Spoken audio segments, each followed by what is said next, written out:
Cette page présente la première sortie nocturne d'Anna sur le pont du bateau. Bien qu'elle ne fût qu'à demi, la lune, au sortir d'un nuage, éclairait la nuit et la mer de sa calme blancheur, révélant des bleus et des noirs s'interpénétrant. Son éclat morcelé, se répandant sur la surface de l'eau, traçait un chenal entre le paquebot et l'horizon. Jouant par transparence avec l'astre, les nuées donnaient sa dimension à la voûte nocturne.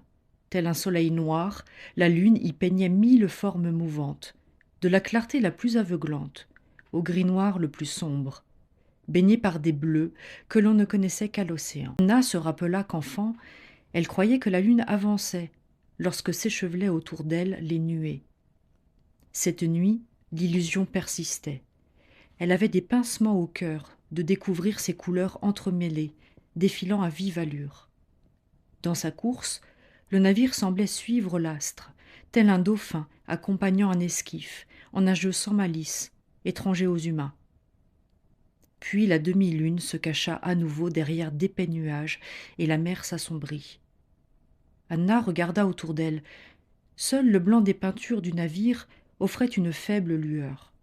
Il était peut-être temps de rentrer. Mais à ce moment, elle vit un point rouge s'allumer, enfler jusqu'à une petite apogée, puis décliner. L'odeur caractéristique d'un cigare maintenant lui parvenait. Elle s'approcha, enjouée. « Herr Doctor ?»« J'ai bien peur que vous ne fassiez erreur, madame.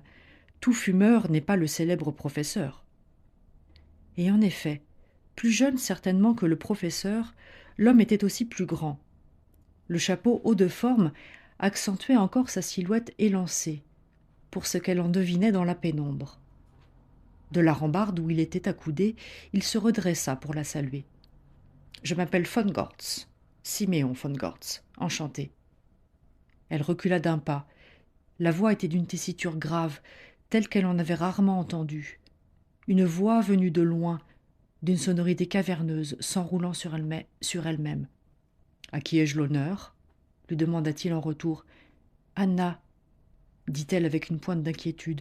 Puis, tentant de se ressaisir, « Je m'appelle Anna Lichtenberg. » Elle avait dit cela comme une enfant, dans un français sans accent.